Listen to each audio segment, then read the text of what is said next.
Hello Mark, my name is Tim and my student number is SO34105 and I'm a sophomore student. Today I'm going to read a transcript called Tristram Stuart, the Global Food Waste Scandal. The job of uncovering the global food waste scandal started for me when I was 15 years old. I bought some pigs.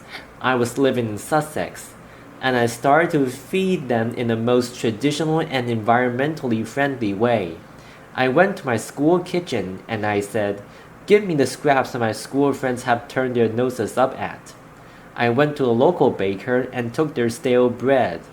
I went to a local greengrocer, and I went to a farmer who was throwing away potatoes because they were the wrong shape or size for supermarkets. This was great. My pigs turned that food waste into delicious pork. I sold that pork to my school friends' parents, and I made a good pocket money addition to my teenage allowance. But I noticed that most of the food that I was giving my pigs was in fact fit for human consumption, and that I was only scratching the surface, and that right the way up the food supply chain, in supermarkets, greengrocers, in bakers, in our homes, in factories and farms, we were hemorrhaging our food. Supermarkets didn't even want to talk to me about how much food they were wasting. I'd been round the back. I'd seen bins full of food being locked and then trucked off to landfill sites, and I thought, surely there is something more sensible to do with food than waste it. One morning, when I was feeding my pigs, I noticed a particularly tasty-looking sun-dried tomato loaf that used to crop up from time to time. I grabbed hold of it, sat down and ate my breakfast with my pigs. Laughter. That was the first act of what I later learned to call freeganism, really an exhibition of the injustice of food waste and the provision of the solution to food waste, which is simply to sit down and eat food rather than throwing it away. That became, as it were, a way of confronting large businesses in the business of wasting food and exposing, most importantly, to the public, that when we're talking about food being thrown away, we're not talking about rotten stuff. We're not talking about stuff that's beyond the pale. We're talking about good, fresh food that is being wasted on a colossal scale. Eventually, I set about writing my book, really to demonstrate the extent of this problem on a global scale. What this shows is a nation-by-nation breakdown of the likely level of food waste in each country in the world. Unfortunately, empirical data, good hard stats, don't exist, and therefore to prove my point, I first of all had to find some proxy way of uncovering how much food was being wasted. So I took the food supply of every single country and I compared it to what was actually likely to be consumed in each country. That's based on diet intake surveys. It's based on levels of obesity. It's based on a range of factors that gives you an approximate guess as to how much food is actually going to people's mouths. That black line in the middle of that table is the likely level of consumption, with an allowance for certain levels of inevitable waste. There will always be waste. I'm not that unrealistic that I think we can live in a waste-free world, but that black line shows what the food supply should be in a country if they allow for a good, stable, secure, nutritional diet for every person in that country. Any dot above that line, and you will quickly notice that includes most countries in the world, represents unnecessary surplus, and is likely to reflect levels of waste in each country. As a country gets richer, it invests more and more in getting more and more surplus into its shops and restaurants, and as you can see, most European and North American countries fall between 150 and 200% of the nutritional requirements of their populations. So a country like America has twice as much food on its shop shelves and in its restaurants than is actually required to feed the American people. But the thing that really struck me when I plotted all this data, and it was a lot of numbers, was that you can see how it levels off. countries rapidly shoot towards that 150 mark, and then they level off, and they don't really go on rising as you might expect.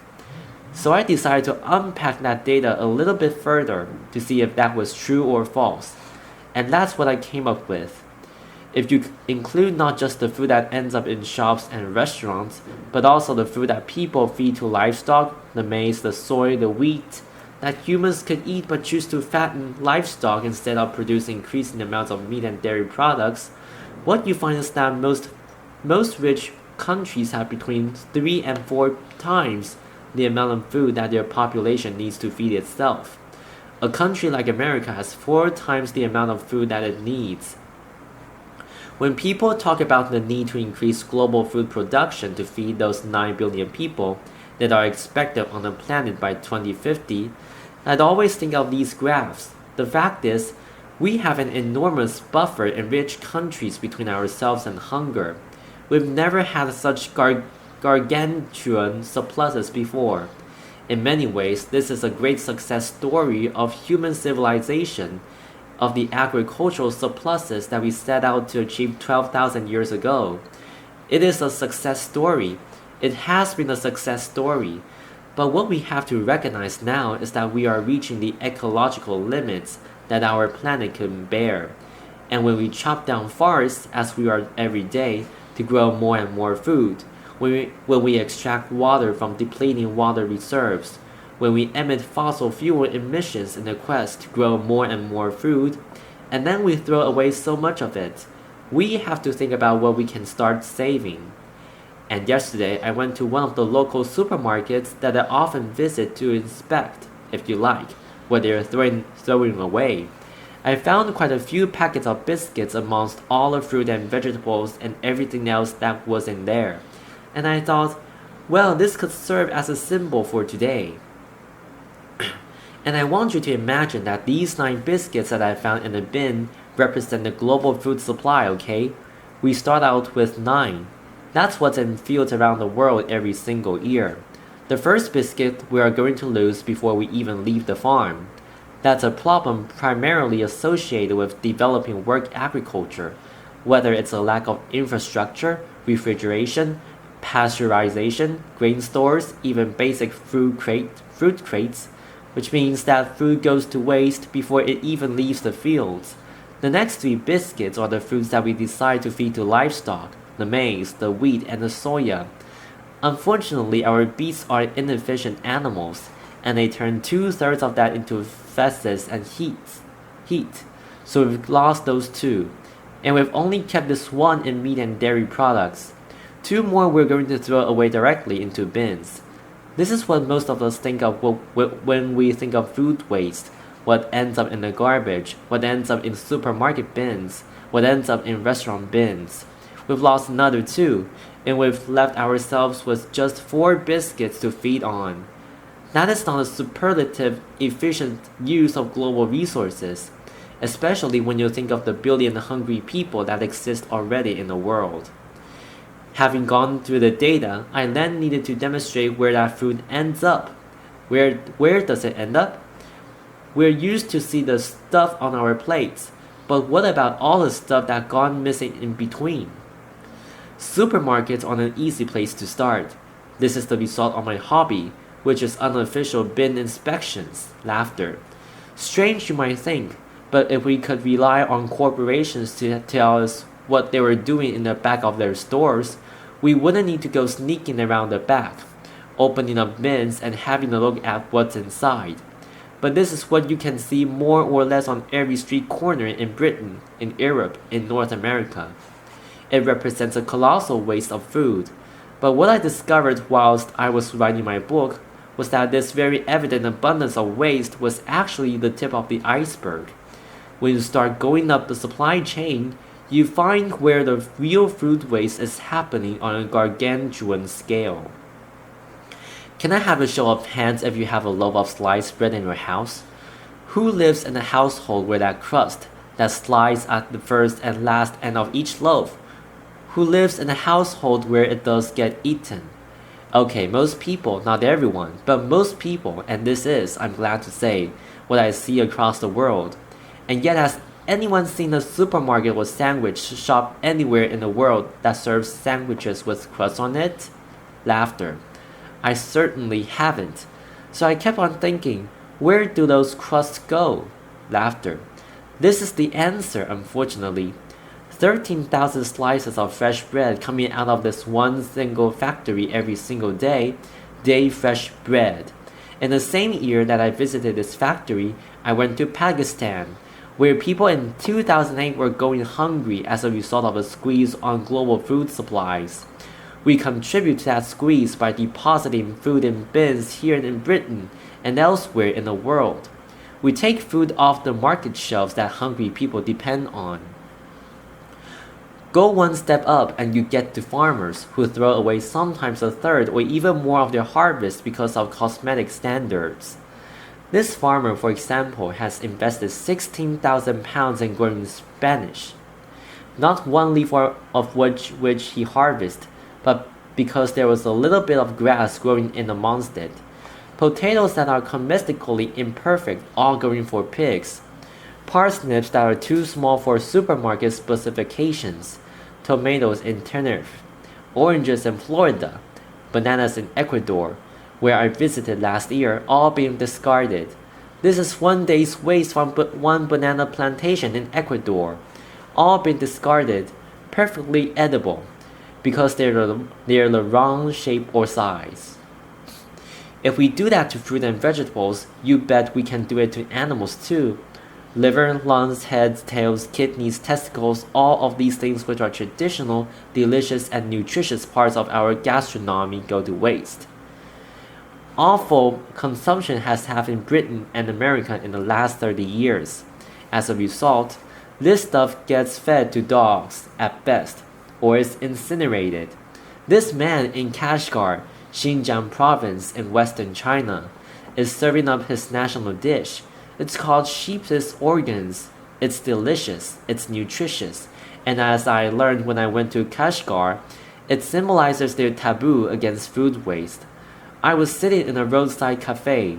A chef came to talk to me. I finished my bowl, and halfway through the conversation, he stopped talking and he started frowning into my bowl. I thought, my goodness, what taboo have I broken? How have I insulted my host?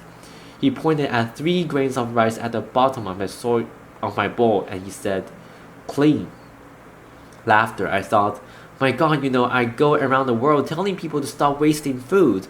This guy has thrashed me at my own game. Laughter. But it gave me faith. It gave me faith that we, the people, do have the power to stop this tragic waste of resources if we regard it as socially unacceptable to waste food on a colossal scale. If we make noise about it, tell corporations about it, tell governments we want to see an end to food waste, we do have the power to bring about that change. Fish. 40 to 60% of European fish are discarded at sea. They don't even get landed. In our homes, we've lost touch with food. This is an experiment I did on 3 lettuces. Who keeps lettuces in their fridge? Most people. The one on the left was kept in the fridge for 10 days. The one in the middle on my kitchen floor. Not much difference. The one on the right I treated like cut flowers. It's a living organism. Cut the slice off. Stuck it in a vase of water. It was alright for another 2 weeks after this. Some food waste, as I said at the beginning, will inevitably arise. So the question is, what is the best thing to do with it? I answered that question when I was 15. In fact, humans answered that question 6,000 years ago. We domesticated pigs to turn food waste back into food. And yet in Europe, that practice has become illegal since 2001 as a result of the food and mouth outbreak. It's unscientific. It's unnecessary. If you cook food for pigs just as if you cook food for humans, it is rendered safe. It's also a massive saving of resources. At the moment, Europe depends on importing millions of tons of soy from South America, where its production contributes to global warming, to deforestation, to biodiversity loss, to feed livestock here in Europe. At the same time, we throw away millions of tons of food waste which we could and should be feeding them. If we did that and fed it to pigs, we would save that amount of carbon. If we feed our food waste, which is the current government favorite way of getting rid of food waste, to anaerobic digestion, which turns food waste into gas to produce electricity, you save a paltry 448 kilograms of carbon dioxide per ton of food waste. It's much better to feed it to pigs. We knew that during the war. Laughter. A silver lining. It has kicked off globally. The quest to tackle food waste. Feeding the 5,000 is an event I first organized in 2009. We fed 5,000 people all on food that otherwise would have been wasted. Since then, it's happened again in London. It's happening internationally and across the country. It's a way of organizations coming together to celebrate food, to say the best thing to do with food is to eat and enjoy it, and to stop wasting it. For the sake of the planet we live on, for the sake of our children, for the sake of all the other organisms that share our planet with us, we are a terrestrial animal, and we depend on our land for food. At the moment, we are trashing our land to grow food that no one eats. Stop wasting food. Thank you very much. Applause. Applause. This is the end of my recording. My name is Tim, and my student number is SO341005, and I'm a sophomore student. Thank you for listening, and goodbye.